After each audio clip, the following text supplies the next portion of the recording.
Hello guys, good morning all of you. Welcome to DSG के tool में आपका स्वागत है। मैं धर्मेंद्र सिंह हाजिर हूँ आज के करंट अफेयर लेके।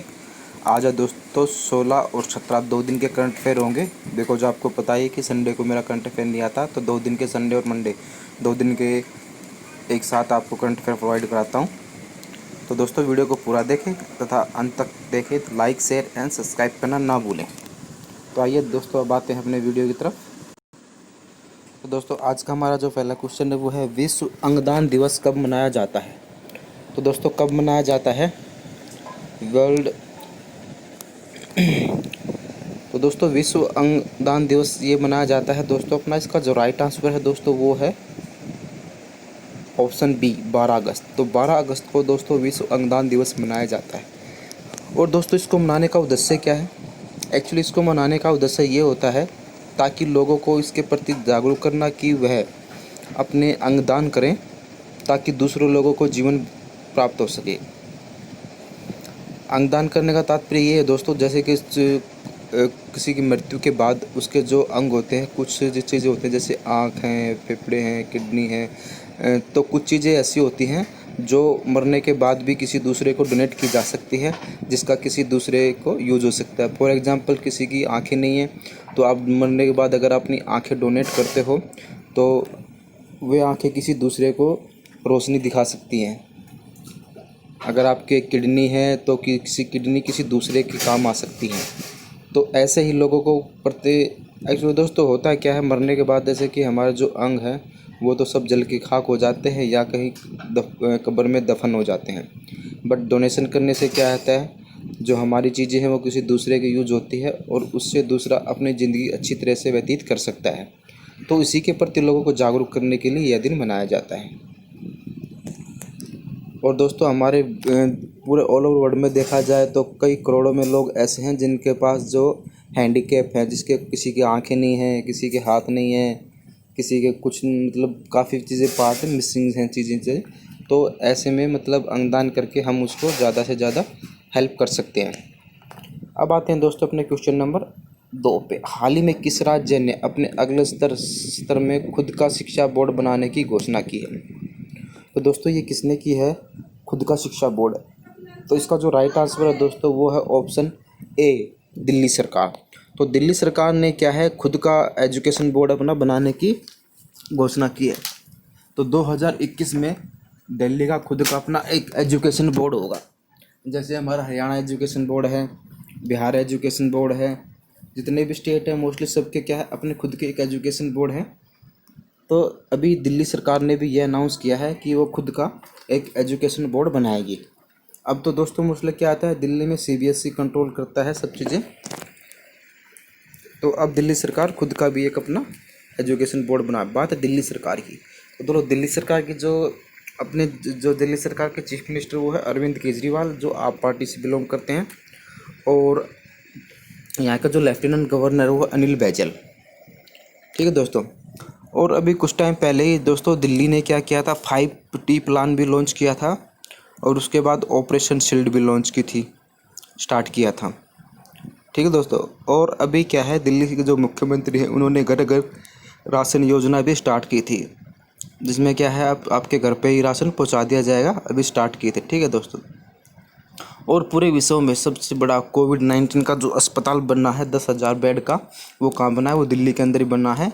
कहाँ पे? ये अपना बनना है यहाँ पे जो अपना है छतरपुर की तरफ। छतरपुर एक राधा स्वामी सत्संग आश्रम परिसर है, वहाँ पे ये बनाया गया है 10,000 का बेड का कोविड-19 का हॉस्पिटल। ठीक है दोस्तों। और अभी कुछ टाइम पहले ही क्या था, पौधे लगाने के लिए पौधे लगाओ पर्यावरण बचाओ अभियान भी स्टार्ट किया था, जिसमें काफ़ी लाख पौधे, इस लाख के करीब पौधे अभी दिल्ली सरकार ने लगाए थे। और अभी कुछ टाइम पहले ही क्या था, दिल्ली सरकार ने जो सुगंधित पदार्थ जैसे पान, तम्बाकू, मसाला टाइप के थे, उन पे बैन लगा दिया था। ठीक है दोस्तों। तो ये टोटल क्या है, अभी हमारी दिल्ली सरकार ने ये जो टोटल चीज़ें अभी की हैं। और अभी अगर और है तो क्या था, अभी जब कोरोना वायरस में जब जो शराब के ठेके स्टार्टिंग में खुले तो जो वाइन है उसके मूल्य पे 75% एक्स्ट्रा सरचार्ज भी लगाया था दिल्ली सरकार ने, जो कोरोना शुल्क के रूप में लिया गया था। तो अब आते हैं दोस्तों अपने क्वेश्चन नंबर 3 पे। हाल ही में राधा भाटिया की किस बुक को इंटरनेशनल कुक बुक अवार्ड से सम्मानित किया गया? तो दोस्तों ये एक बुक है राधा भाटिया की, और इसका नाम क्या है दोस्तों? लस्सी। ठीक है दोस्तों, तो इस बुक को क्या है, अभी बुक इंटरनेशनल अवार्ड के नाम से नवाजा गया है। एक्चुअली दोस्तों इसमें क्या है, इस बुक के अंदर जो ट्रेडिशनल अपने जो व्यंजन ट्रेडिशनल जो खाना बनाने की जो कलाएं हैं उनके बारे में बताया गया है और लोगों को उनके प्रति जागरूक किया गया है, तो इसलिए उसको अभी यह चीज़ मिली थी। ठीक है दोस्तों, इनको इंटरनेशनल बुक अवार्ड से नवाजा गया था। अब आते हैं दोस्तों मेरे क्वेश्चन नंबर 4 पे। हाल ही में मूल्य निगरानी तथा संसाधन इकाई की स्थापना कहाँ की गई है? तो दोस्तों मूल्य निगरानी और संसाधन की स्थापना दोस्तों कहाँ की गई है? तो इसका जो राइट आंसर है दोस्तों वो है अपना ऑप्शन ए, कर्नाटका। तो कर्नाटक से इकाई में अभी ये की गई है। अब दोस्तों बात है कर्नाटक की। तो कर्नाटक का कैपिटल क्या है? बेंगलुरु।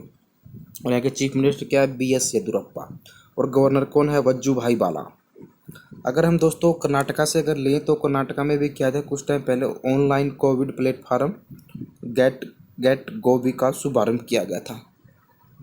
ठीक है दोस्तों, और अभी क्या था, अभी एक उन्होंने ऐप मित्रा ऐप्स भी डाउनलोड की थी और एक मेघ संदेश ऐप्स भी डाउनलोड की थी और एक कोरोना वॉच ऐप्स भी था। और जो तो दुनिया का जो सबसे बड़ा लंबा प्लेटफार्म बनने वाला है वो कहाँ बनने वाला है? वो महाराष्ट्र के हुबली के अंदर बनने वाला है। ठीक है दोस्तों, इतना अभी हो गया अपना महाराष्ट्र के। तो अब आते हैं दोस्तों अपने क्वेश्चन नंबर 5 पे। किसी ने भारत में मानसून से सर्वाधिक प्रभावित समुदाय को सहायता देने की घोषणा की है। दोस्तों अभी ये किसने की है? एक्चुअली जो मानसून है दोस्तों आपको पता है, जो समुद्री तट है हमारे, जैसे आंध्र प्रदेश है, उड़ीसा है, केरला है और तमिलनाडु है, तो यहाँ पे क्या है, चक्रवात आते रहते हैं, साइक्लोन आते रहते हैं, क्योंकि जो बे ऑफ बंगाल की खाड़ी है दोस्तों वहाँ पे साइक्लोन मतलब धीरे धीरे जो समुद्र का दबाव हो वो बढ़ता रहता है और उसकी वजह से क्या है, साइक्लोन बनते रहते हैं। तो उन्हीं के प्रभाव से मतलब थोड़ा सा निजात दिलाने के लिए अभी जो इसका जो अपना राइट आंसर होगा दोस्तों यूनाइटेड नेशन। तो यूनाइटेड नेशन ने भारतीय समुदाय को सहायता देने की घोषणा की है। ठीक है दोस्तों, अब बात है यूएन की। तो यूनाइटेड नेशन की स्थापना कब हुई दोस्तों? 24 अक्टूबर 1945। 24 अक्टूबर को दोस्तों यूनाइटेड नेशन डे भी मनाया जाता है। उसका हेडक्वार्टर कहाँ है दोस्तों? न्यूयॉर्क में। और इसके सेक्रेटरी जनरल कौन है? Antonio Guterres. ठीक है दोस्तों, इतना होगा अपने यूएन के बारे में। और दोस्तों यूनाइटेड नेशन के टोटल कितने 5 सदस्य हैं जो मेन जिनके पास वीटो पावर है। बाकी सदस्य 10 या 15 सदस्य होते हैं जो नॉन परमानेंट मेंबर होते हैं। ठीक है दोस्तों, अब आते हैं अपने क्वेश्चन नंबर 9 पे। नौसेना संचालन के महानिदेशक को नियुक्त किए गए हैं। दोस्तों अभी ये जो नौसेना संचालन है इसके जो महानिदेशक है वो कौन नियुक्त किए गए हैं दोस्तों? तो इसका जो राइट आंसर है दोस्तों वो है अपना ऑप्शन ए, दिनेश के त्रिपाठी। तो दिनेश के त्रिपाठी को अभी नौसेना के महानिदेशक के पद पर नियुक्त किया गया। अब दोस्तों बात है नेवी की। तो दोस्तों नेवी की जो स्थापना, इसका दोस्तों फॉर्मेशन कब हुआ था? नेवी का 4 दिसंबर को हुआ था। ठीक है दोस्तों, और 4 दिसंबर को दोस्तों कब क्या बनाया जाता है? नौसेना दिवस बनाया जाता है 4 दिसंबर को। उसका हेडक्वार्टर का है न्यू दिल्ली के अंदर। और नौसेना अध्यक्ष कौन है दोस्तों? एडमिरल करमबीर सिंह। और दोस्तों हमारी थल सेना के अध्यक्ष कौन है? जनरल मनोज मुकुंद नरवाणे। और वायुसेना के दोस्तों air chief marshal RKS Bhadauria. ठीक है दोस्तों, और एक अपने और थे CDS chief of defence. Chief of defence क्या होता है? तो तीनों सेनाओं के अध्यक्ष है, इनका सबके ऊपर हेड है ये CDS chief of defence Vipin Rawat. Actually दोस्तों चीफ ऑफ डिफेंस अभी बनाया गया है, पहले नहीं था, क्योंकि दोस्तों कई बार क्या होता है लड़ाई की सिचुएशन में स्थिति ऐसी आती है जिसमें एक बंदा जो हेड होता है वो डिसीजन नहीं ले सकता। उसे क्या है, दूसरों को डिसीजन लेने के लिए उससे कन्फर्मेशन लेनी पड़ती है और ऐसे में क्या है बहुत ज़्यादा टाइम वेस्ट हो जाता है। तो ऐसे में क्या है, तीनों जो हेड हैं जल थल जल थल वायु तीनों का हेड बना दिया गया है एक बिपिन रावत जी को CDS के लिए। ठीक है दोस्तों, अब आते हैं अपने क्वेश्चन नंबर 7 पे। UAE तथा किस देश के बीच ऐतिहासिक शांति समझौता हुआ है? तो दोस्तों ये शांति समझौता किसके बीच हुआ है? UAE और इजराइल के बीच। दोस्तों UAE और इजराइल में काफ़ी टाइम से विवाद चल रहा था, छोटी छोटी बहस होती रहती थी। तो अब क्या है, इन दोनों देशों ने शांति समझौता कर लिया है। तो ऐसे में इसका जो अपना राइट आंसर है दोस्तों वो है ऑप्शन ए इजराइल। अब बात तो दोस्तों इजराइल की, तो इजराइल की कैपिटल क्या है? जेरूसलम। कुछ यरूशलेम बोल देते हैं, कुछ जेरूसलम बोल देते हैं। ठीक है दोस्तों, और इसकी करेंसी क्या है? Israel shackle. और PM कौन है दोस्तों? Prime minister Benjamin Netanyahu. और यहाँ के जो प्रेसिडेंट है वो कौन है? रूवन रिवलिन। दोस्तों अगर आपको इजराइल के बारे में बताया तो एक इंटरेस्टिंग बात है, इजराइल के अंदर हर नागरिक को 2 साल के लिए आर्मी ट्रेनिंग दी जाती है, क्योंकि ज़रूरत पड़ने पे वो भी आर्मी की तरह काम कर सके। ठीक है दोस्तों, अब आते हैं अपने क्वेश्चन नंबर 8 पे। किस देश ने क्लीन यूर प्लेट नामक कैंपेन या अभियान स्टार्ट किया है? तो दोस्तों ये किसने किया है? तो ये किया है दोस्तों, इसका जो राइट आंसर है अपना ऑप्शन ए चाइना। तो चाइना ने अभी क्लीन यूर प्लेट नामक अभियान शुरू किया है। तो दोस्तों ये क्लीन यूर प्लेट नामक अभियान क्या है? आपने दोस्तों देखा होगा जब आप कभी खाने में किसी की बारात में या किसी फंक्शन में जाते हो तो वहाँ पे क्या करता है, बहुत से लोग प्लेटों में खाना छोड़ देते हैं। तो उससे क्या है, जो खाद्य पदार्थ है उसकी तो वेस्टेज होती है, साथ में खाना भी कम पड़ जाता है। तो ऐसे में हमें क्या करना चाहिए, प्लेट में सिर्फ उतना ही रखना चाहिए जितना हम खा सके, बल्कि उससे भी जितना हम खाते हैं उससे थोड़ा कम रखना चाहिए, क्योंकि भरपेट तो पूरा पूरा कभी नहीं खाना चाहिए, थोड़ा बहुत हल्का सा गुंजाइश रहनी चाहिए। तो इसी कैंपेन को शुरू करने के लिए दोस्तों अभी इन्होंने ये चाइना ने स्टार्ट किया है। ठीक है दोस्तों, अब बात है चाइना की। तो चाइना के दोस्तों कैपिटल क्या है? बीजिंग। और यहाँ के जो प्रेसिडेंट है वो है जिनपिंग। और करेंसी क्या है? रेनबिंगपी। ठीक है दोस्तों, अगर पॉपुलेशन की दृष्टि से देखा जाए तो दोस्तों चाइना पूरे ऑल ओवर वर्ल्ड के अंदर टॉप पे है, और सेकंड नंबर पे कौन आता है? हमारा इंडिया। ठीक है दोस्तों, अब दोस्तों बात है चाइना की। तो चाइना ने कुछ टाइम पहले ही क्या था, अभी चाइना ने कुछ टाइम पहले ही कुछ अच्छी अच्छी चीज़ें स्टार्ट की थी, जैसे कि इन्होंने अभी एक 5 अग्नि मिसाइल रॉकेट भी स्टार्ट किया था चाइना ने। ठीक है, और 2021 के जो कॉमनवेल्थ गेम होने वाले हैं वो भी चाइना में होने वाले हैं, और जो यूथ ओलंपिक गेम होने वाले 2022 के वो भी चाइना में होने वाले हैं। जो एशियन समर जो विंटर गेम होने वाले हैं वो भी चाइना के अंदर होने वाले हैं। और अभी कुछ टाइम चाइना ने क्या है, मैगले का एक सफलतापूर्वक परीक्षण किया था। मैगले क्या है दोस्तों, ये क्या है, ये बुलेट ट्रेन की तरह होती है और इसकी स्पीड 600 किलोमीटर पर आवर है, बुलेट ट्रेन से लगभग दुगनी। और जो एवरेज हमारा जो प्लेन है, एरोप्लेन, जो इसकी स्पीड होती है वो 700 किलोमीटर पर आवर होती है। तो दोस्तों ये टोटल मतलब अभी चाइना ने किया। और चाइना ने अभी दोस्तों अभी अभी अपना एक सैटेलाइट भी उपग्रह भी लॉन्च किया था, तियानयान-1 करके। ठीक है दोस्तों, इतना हो गया टोटल अपना चाइना के बारे में। और दोस्तों अभी पता ही है चाइना और इंडिया में काफ़ी डिस्प्यूट चल रहे हैं, जो लेह लद्दाख लेबनान की जो लेबनान है वहाँ पे घाटी पे काफ़ी छुटपुट भी हुई थी, और जो 16 जुलाई को स्टार्ट हुई थी, 15 जुलाई को, उसमें हमारे कुछ जवान भी शहीद हो गए थे। ठीक दोस्तों, अब आते हैं अपने क्वेश्चन नंबर 9 पे। हाल ही में कोविड-19 का, तो दोस्तों ये क्या है, कोविड-19 का टेस्ट करने वाला, मतलब अपने इंडिया का सबसे टॉप राज्य कौन है जिसने कोविड-19 के सबसे ज़्यादा टेस्ट किए? तो इसका जो राइट आंसर है दोस्तों वो है ऑप्शन ए उत्तर प्रदेश। तो उत्तर प्रदेश ने दोस्तों अब तक 2 लाख टेस्ट कर चुके हैं, और अब क्या है, पर डे 1 लाख से ज़्यादा, मतलब 1 लाख टेस्ट अब पर डे हो रहे हैं। 20 लाख टेस्ट अभी कर चुका है दोस्तों यूपी। अगर जनसंख्या की दृष्टि से देखा जाए तो यूपी दोस्तों सबसे बड़ा स्टेट है इंडिया का। ठीक है दोस्तों, अब बात है किसकी? यूपी की। तो यूपी कैपिटल क्या है? लखनऊ। लखनऊ किसके किनारे बसा? तो गोमती नदी के किनारे बसा हुआ लखनऊ। और यहाँ के चीफ मिनिस्टर कौन है? आदित्य योगीनाथ। और गवर्नर कौन है? आनंदीबेन पटेल। और आनंदीबेन पटेल है दोस्तों, इनके पास एक मध्य प्रदेश का भी अतिरिक्त भार है, क्योंकि कुछ टाइम पहले जो मध्य प्रदेश के गवर्नर थे लालजी टंडन, उनका कोरोना के चलते निधन हो गया था या बीमारी के चलते निधन हो गया था। ठीक है दोस्तों। और अभी कुछ टाइम पहले ही किसने यूपी सरकार ने अभी क्या था बाल श्रमिक ऐप्स भी स्टार्ट की थी। और क्या था वर्चुअल अदालत। वर्चुअल अदालत का मतलब क्या है दोस्तों, वीडियो कॉन्फ्रेंस के थ्रू जो भी अदालत में केस थे वो वीडियो कॉन्फ्रेंस के थ्रू उनकी सुनवाई की जाती थी और उनका डिसीजन दिया जाता था। और प्रवासी राहत मित्र ऐप्स भी स्टार्ट किया था। प्रवासी राहत मित्र ऐप्स में क्या है दोस्तों, प्रवासी राहत मित्र में क्या है, जो भी बाहर के मजदूर हैं जो अपने स्टेट नहीं जा चुके तो उनको क्या है यूपी सरकार वहीं पे रोज़गार देगी, खाने पीने का सारी चीज़ों का ध्यान रखेगी। ठीक है दोस्तों। और एक अभी क्या था आयुष कवच ऐप्स भी अभी इन्होंने स्टार्ट किया था। और आरोग्य सेतु ऐप्स अनिवार्य। अभी क्या है जो आरोग्य सेतु ऐप्स है उसको अनिवार्य कर दिया था यूपी के अंदर उन फ़ोनों में जो रेड अलर्ट एरिया के अंदर रहते हैं।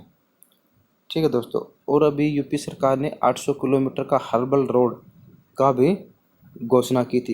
एक्चुअली दोस्तों हर्बल रोड क्या है, इस रोड के चारों तरफ क्या है औषधि वाले पौधे लगाए जाएंगे, न कि जो फूल देने वाले हैं पौधे। औषधि पौधों में क्या है दोस्तों, जैसे तुलसी है, एलोवेरा है, सिकाकाई है, अश्वगंधा है, इस तरह के पौधे लगाए जाएंगे जो मतलब किसके अंदर औषधि के रूप में यूज होते हों। ठीक है दोस्तों। तो इतना हो गया अपने किसके बारे में, अभी यूपी के बारे में। और अभी कुछ टाइम पहले यूपी ने दोस्तों गो संशोधन अधिनियम में भी संशोधन किया था, गो अधिनियम में। और दोस्तों मनरेगा के तहत सबसे ज़्यादा रोजगार देने वाला कौन सा स्टेट है, वो है अपना यूपी। और यूपी ने दोस्तों अभी प्राइवेट जो अस्पताल है और जो कोरोना वायरस का इलाज कर रहे हैं किस पे, सरकारी रेट पे, उनको जो पीपीई किट है उस पर 50% की छूट भी दी हुई थी। तो दोस्तों ये थे कुल मिला के जो अच्छे अच्छे इनके इनिशिएटिव थे यूपी सरकार के। तो अब आते हैं दोस्तों अपने क्वेश्चन नंबर 10 पे। हाल ही में स्वास्थ्य और परिवार कल्याण केंद्रों के संचालन में कौन सा राज्य सबसे ऊपर है।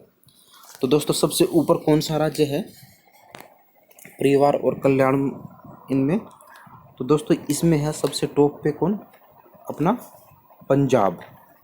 तो पंजाब दोस्तों सबसे इसमें टॉप पे है। अब बात है दोस्तों पंजाब की। तो पंजाब की कैपिटल क्या है दोस्तों, चंडीगढ़।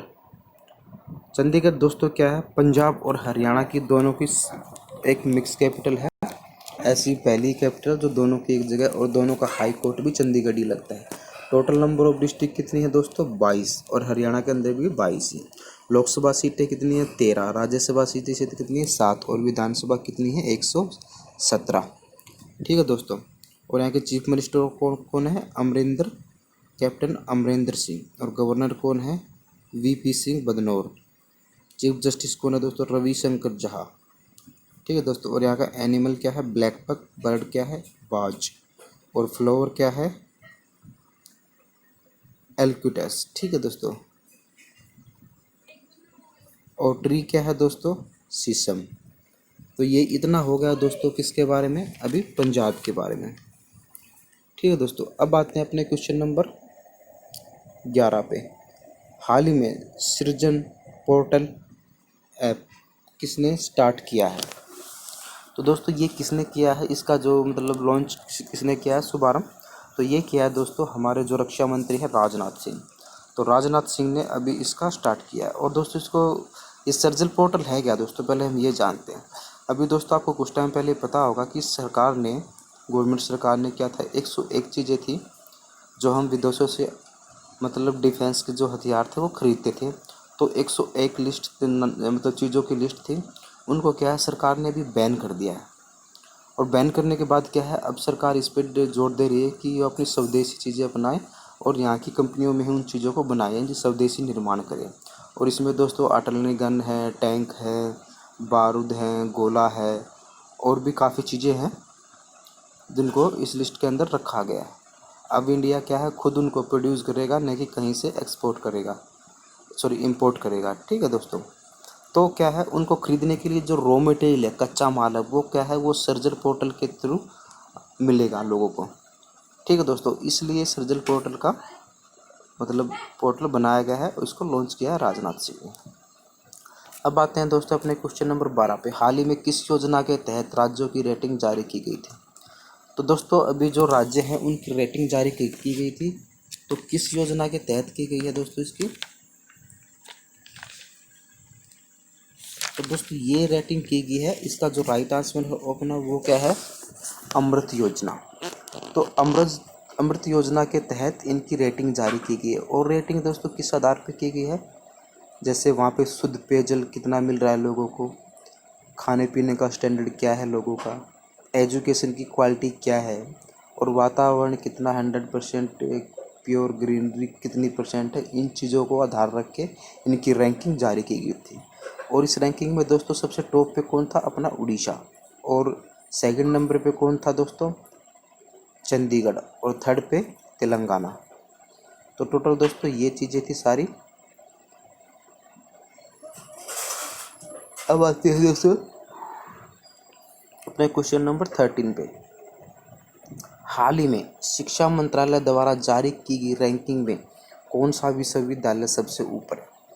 तो दोस्तों अभी जो शिक्षा मंत्रालय है, और हमारे शिक्षा मंत्री कौन है दोस्तों, रमेश पोखरियाल निशंक, रमेश पोखरियाल निशंक जी हैं हमारे शिक्षा मंत्री। ठीक है दोस्तों। तो अभी क्या हुआ था दोस्तों, अभी क्या है, शिक्षा मंत्रालय ने एक मतलब लिस्ट जारी की है जिसमें रैंकिंग दी गई है सभी यूनिवर्सिटियों को इंडिया की में, कि कौन कितने नंबर पे है। तो इसमें जब सबसे जो पहली यूनिवर्सिटी दोस्तों वो है अपना जामिया मिलिया विश्वविद्यालय, और सेकंड नंबर पे है राजीव गांधी विश्वविद्यालय, और थर्ड पे अपना है जवाहरलाल नेहरू विश्वविद्यालय। टोटल दोस्तों ये 3 यूनिवर्सिटी हैं टॉप में जिनको मतलब चुना गया है। अब आते हैं दोस्तों अपने क्वेश्चन नंबर 14 पे। किस शहर ने कोरोना की सबसे सस्ती दवाई लॉन्च। अब दोस्तों इस सस्ती दवाई का क्या है, फेविलो। ये थोड़ा टाइपिंग मिस्टेक हो गया, सॉरी फॉर दैट दोस्तों। तो ये फेविलो करके एक दवाई है सबसे सस्ती जो कोरोना की दवाई है, और वो किसने अभी लोगों में बांटी है दोस्तों, मतलब बांटना नहीं है, एक तरीके से मतलब जारी की है, वो की है अपना हैदराबाद ने। हैदराबाद कहाँ है दोस्तों, ये पड़ता है अपना तेलंगाना की कैपिटल है हैदराबाद। तो उसमें अभी ये सबसे सस्ती दवाई जारी की है फेविलो। एक्चुअली दोस्तों ये क्या है, ये एक क्या है, ये एक कंपनी है एमएसएन ग्रुप्स, इसने क्या है इस सस्ती दवा को अभी जारी किया है। ये क्या है 200 mg के कैप्सूल्स हैं जिसकी कीमत कितनी है, 33 रुपये। ये एक जो एमएसएन कंपनी है दोस्तों, ये जेनेरिक फार्मा कंपनी है। ठीक है दोस्तों, ठीक है दोस्तों।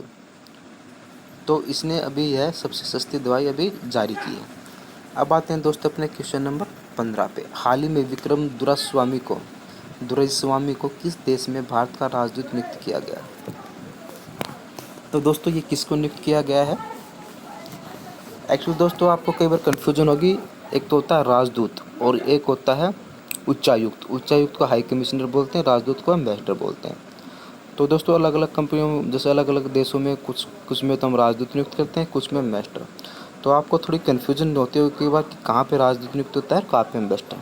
तो दोस्तों जो कॉमनवेल्थ कंट्रीज़ हैं वहाँ पे क्या है, हाई कमिश्नर नियुक्त होते हैं, और जो नॉन कॉमनवेल्थ कंट्री है वहाँ पे क्या नियुक्त होते हैं दोस्तों, वहाँ पे होते हैं राजदूत। अर्थात जो देश कभी अंग्रेज़ों का गुलाम रह चुका हो वहाँ पे तो क्या है हाई कमिश्नर नियुक्त किए जाएंगे, और जो देश कभी अंग्रेज़ों का गुलाम नहीं हुआ हो वहाँ पे क्या नियुक्त किए जाएंगे, यहाँ पे राजदूत। टोटल कॉमनवेल्थ कंट्री में जो हिस्सा लेती हैं तो 35 कंट्रीज़ हैं जो उसमें पार्टिसिपेट करते हैं, जहाँ पे इंडिया अपना हाई कमिश्नर नियुक्त करता है। ठीक है दोस्तों, तो इतना आपको कन्फ्यूजन ख़त्म हो गई होगी। अब दोस्तों बात है, और ये कहाँ पे क्या है दोस्तों, ये है बांग्लादेश के अंदर। अब दोस्तों बात है बांग्लादेश की। तो बांग्लादेश की दोस्तों कैपिटल क्या है, ढाका। करेंसी क्या है, टका। और बांग्लादेश में दोस्तों यहाँ के जो प्राइम मिनिस्टर हैं, प्रेसिडेंट है कौन है, अब्दुल हामिद, और प्राइम मिनिस्टर कौन है, शेख हसीना। अब दोस्तों बात है किसकी, बांग्लादेश की। तो बांग्लादेश और इंडिया के बीच कौन सी एक्सरसाइज होती है, मिलिट्री संप्रति अभ्यास, और ये भी कभी कुछ टाइम पहले ही कंप्लीट हुई, मेघालय के अंदर इसको हुआ था। ठीक है दोस्तों। और मुफ्त इंटरनेट सेवाओं पर रोक लगाने वाला भी बांग्लादेश है। बांग्लादेश ने वहाँ पर जो उनके यहाँ पे मुफ्त इंटरनेट सेवाएं मिलती थी उन पर रोक लगा दी। ऑनलाइन पशुओं की खरीद और बोली के लिए भी इन्होंने एक क्या है digital hot online platform launch किया, जहाँ पे आप अगर आपको कोई भी पशु वगैरह खरीदना है, बोली लगानी है, तो वहाँ पे आप लगा सकते हो। ठीक है दोस्तों, इतना हो गया दोस्तों अपने बांग्लादेश के बारे में। तो दोस्तों अब हम चलते हैं, कल फिर मिलेंगे अपनी नई वीडियो के साथ। तब तक के लिए गुड बाय, जय Hind, have a nice day.